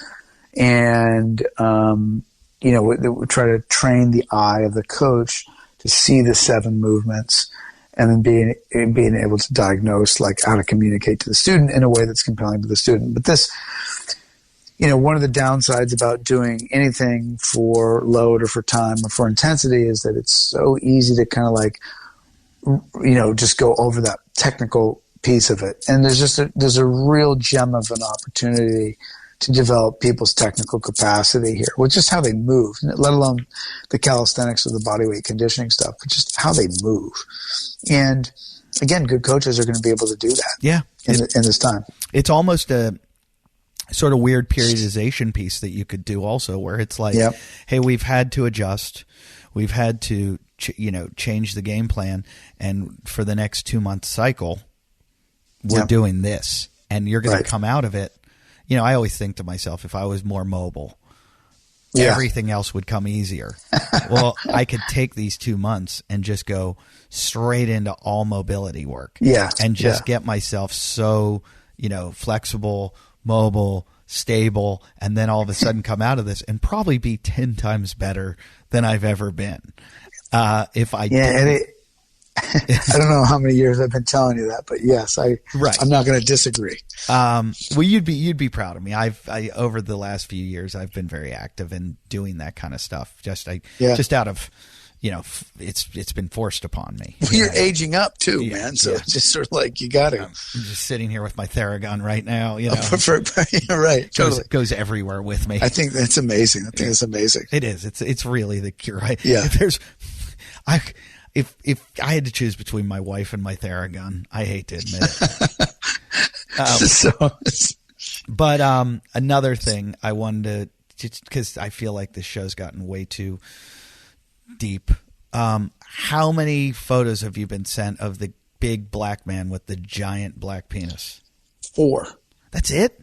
Yeah, that's 4. I got the surfer one. That was a pretty good one. The latte one. The main one, and there was some like... Have you seen the reflection on the lake? No, send me that one. The best one. I got on a text chain today, and maybe 100 of them. 100 of them. So I've been so good. I've been talking about the guy so the first time I ever received his photo, and if you don't know what I'm talking about, you live in a cave. This guy's the face of the coronavirus. He really is. So I first received his picture in June. I looked in my phone album because I saved it, June of 2015. And I saw, and I used to, when my daughter was born, people would say, "Oh, you had a daughter, blah, blah, blah. Can I see a picture?" And I would always show them that picture. Right. And they'd be like, "Oh, your daughter's got a huge cock." And so if you don't know what I'm talking about, there's this black guy that circulates. He's a big, body, kind of chubby bodybuilder, football player. That's a perfect example. Looks like a D lineman, strong D lineman but he looks like he's carrying the football. It's amazing. It's that big. Yeah. Okay, so anyway, he has gone everywhere. So I was like, it's so sad that this poor guy is as well known as the coronavirus right now, and nobody knows who he is. So I was like, I went all out on social media. I'm like, people, if anybody has any information on this guy, blah, blah, blah. So at the same time, I guess Vice did an article on him, and I'm sad to say he's dead. Really? Yeah, the coronavirus. No, I'm joking about that. But no, I forget. He passed away a few years ago, but they contacted a porn company where they found his photo. Yeah. And the guy was like, "You should all be ashamed of yourself for passing his photo around." Of a dead guy. I'm sure the guy'd be so happy to know. Oh, yeah. Oh, just dude, the thing is amazing. But he was I've heard his name was Wood. That's all they know. Wood. Of course. Yeah. Of course. Fitting. The latte is great. Send me the lake one. Oh, the lake one is. Have you seen the Mount Rushmore one? Have you seen the Home Alone one? Send me the best one. You're going to get about 10. Okay. But I wish I could post them all on our. My wife thinks it's the funniest. I mean, her comedic sensibility. She's Northern European and stuff, so some things she thinks are funny. And then this one, and other things she doesn't. I wasn't sure how she's going to take it, but I just texted it to her. And because the trick one is the one where they go, blow this up or whatever, and you blow it up, and then it's him. Or they go, they found the coronavirus. Here it is, and you. You fall for it. And then, but then it just got where there were memes going around. Like there's one where he's standing next to the president. And he's holding like a file, and the file's just a picture of his cock. I mean, there's ones of them at like Lakers games in the crowd. It's do you know Louis Katz? Yeah, of course. Oh, Louis Katz has a picture of himself in the position. I gotta send you it. It's awesome. It's awesome. So, dude, I miss Louis, dude.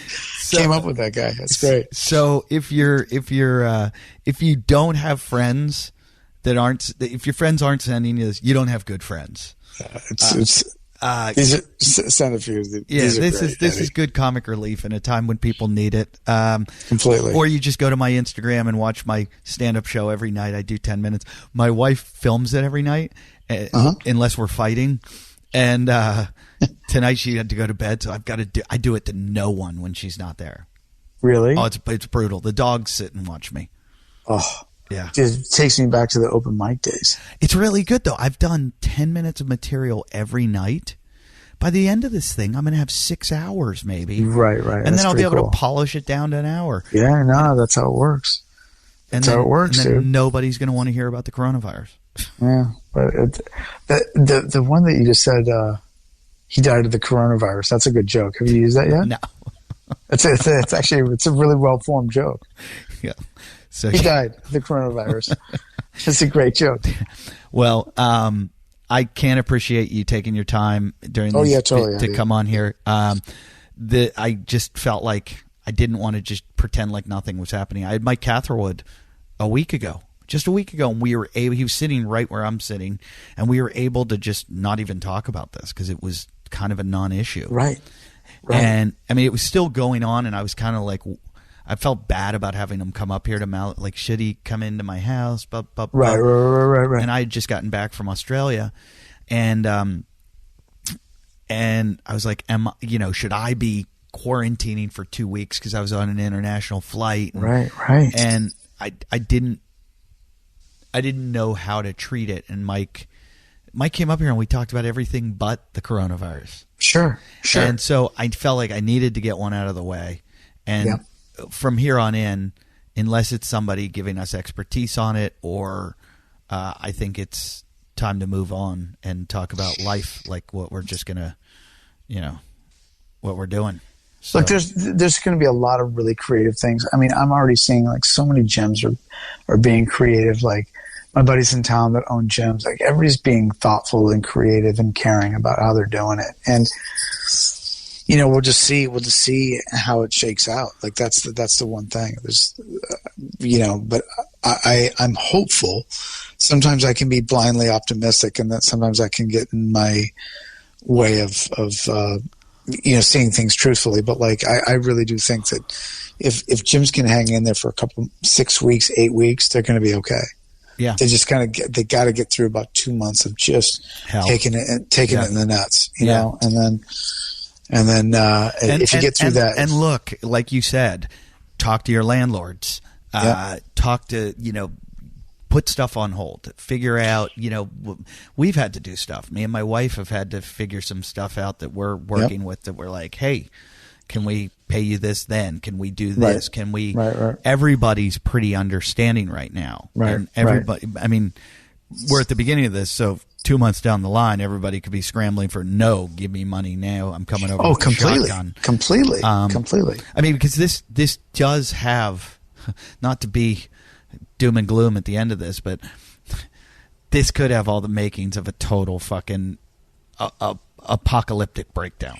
Well, completely. I mean, it could if people aren't like rational and then calm down a little bit, and also the mental health piece, like Dr. Drew was talking about. Like that's the part that we just can't see right now. So if this anxiety is really provoking, and then the economic stress is just debilitating, that's the part that we're going to have to pay for a while. But beyond the economic stress, the human stress, the stress that you're taking on yourselves. This is the time to exercise, to breathe, completely, to eat healthy, to not. Everybody's like, oh, I just sit home and drink. don't do it. You're going to get depressed. Sounds terrible. You're going to get depressed, Totally. and you're not going to want to exercise. No, you're look, not going to want to get outside. To me, it's simple. If you can get outside, if your weather permitting, get outside in the morning for a half hour, 45 minutes, as much sunlight, and then get a good proper training session in. Lunchtime, a little bit thereafter, and if you can afford it, do some breath work at night. That's like a triple amazing. I mean, you'd be more healthy than you've ever been. Yeah, and the breath work really, I don't think people. I think the tip of the spear have figured out that works and works really well, but I don't think the masses realize how much that will do for anxiety. So you want to bring your town, man. Yeah, you want to bring your stress levels down. You got the time now. Start looking into breath work. Yeah, like there are some good resources. You know them all because you're very into it. Where should they go? Well, the ones that we've done really successful. We started with Wim in 2015. I brought my coaches to train with him with Brian McKenzie. Oh, you and I did it that first time together at Bobby and Mariel's. Yeah. Yeah. And then no, I'd done it before, and then Brian came up there. Okay. To go through it. Yeah, I'd done it that spring, and then that summer he was up there with you guys. But yeah, and so then that blew up, and then we started following Brian, and still like Brian's a really good resource with power, speed, endurance, and art of breath specifically. XPT is really great. All of my coaches are XPT certified as well. Oxygen Advantage by Patrick McEwen. I think in many ways, like Patrick's is a really good entry point to understanding, and then Brian's is really good for it's good for so many things, but just like how it relates to training. Mm-hmm. And then his whole thing is like emotional state with breath. And, XPT is doing some really incredible stuff as well for performance breathing and using it to train. Brian's really, really helped me on when we did the backbone run. I was not an endurance athlete at all. Yep. And, people have asked me about it, and I said, I figured out I just treated my body like a car. Yep. And I just kept the gas coming in, and I didn't redline the engine. Yeah. And if you do that, you can go forever. And you just got to know how much nutrients, how much gas your car needs, and how far you can take it till it redlines. And thanks to Brian, he just said to me, if you're breathing out your mouth, you're redlining to get back to that state. Yeah. And there were so many times where I'd watch guys take off up a hill ahead of me, and I was like, you know what? And then I watched those guys drop out. And so, I learned so much from it, and I just wholeheartedly believe in what Brian and Laird it makes and all these guys are doing. Dude, it just makes such a difference. It makes such a difference. Well, listen, always a pleasure, Eddie. Yep. And thanks everybody for what episode is this? We're 400 and some. I've been doing Jesus, it. Yeah, dude. long time. Jesus, dude. And I'm enjoying it more and more the more I do it. Jesus, dude. It's amazing. But if they want to get involved with Kenny, what are you doing? You doing any kind of programming? Or are you doing anything? No, I mean, I focus. I focus on. I mean, it's funny. I go on these shows and stuff, and I'm really just a little bit of a recluse as far as the people that I work with are the people that I work with, and I work with my coaches. I do a craftsman's workshop, which I'm really proud of, and people come from around the world to stay with us for a fortnight. Or like a week or two, excuse me. Yeah, why did you just do that? Because we get a lot of Aussies that come, and they say fortnight. Come on for a fortnight. I'm like, okay. So, but we have people come from around the world to do our coaches program, which is pretty good. It's not happening right now. But we just had a kid from Singapore come, incredible coaches come. We learn a ton from them, and we teach them. So you'll be starting that up again once we're all not once we're in the clear of that. But yeah, and just go to our website, Oak Park Los Angeles or oakparkla.com, and then on it there's a button called Craft, and it's called the Craftsman's Workshop, and we believe in the craft of coaching. and, giving people like a full apprenticeship style program where they are immersed for at least a week. Everything from the business aspect to the coaching aspect, psychometric design. It's a pretty robust program, programmatic stuff. So we talk about psycho-emotional stuff, contextual pieces, physiology, but just human relations.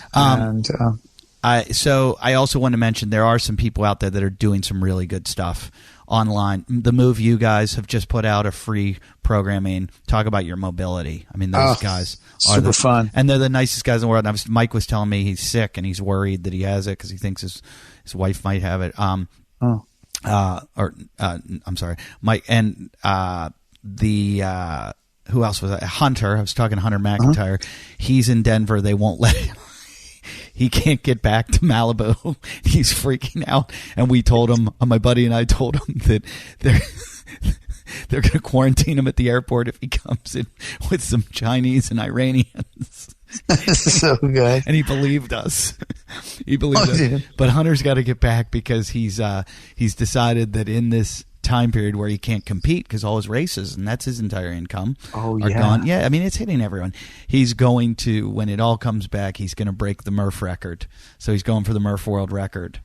And if there's someone that could do it, he's the guy. Yeah, I wonder what the record is now. I think he said it was something, and I think it's with the vest. I think it's something like 34 minutes or something. Wow. But that's 100, 200, 300. You're not partitioning them. Yeah, right. And that's real deal. You're wearing that vest. So he's training for that, and he wants to do it with all the the people that do it at that time of the year, the big celebrities. Right. So, Right. So if anyone wants to get involved with Hunter on that, go get him, Hunter. Yeah, I mean, like that's what I'm saying. If you want to start, you need something to do. This is a perfect time to do sit-ups, pull-ups, and push-ups. Totally. You got 2 months of it. Totally. But Kenny, thanks for doing the show. It's good seeing you and talking to you and spending time with you. And go to sleep. I'm going to go to bed. This is so much past my bedtime. I know. Good night, everybody. You're falling asleep right now. Good night, everybody. Thanks for listening. Peace, man.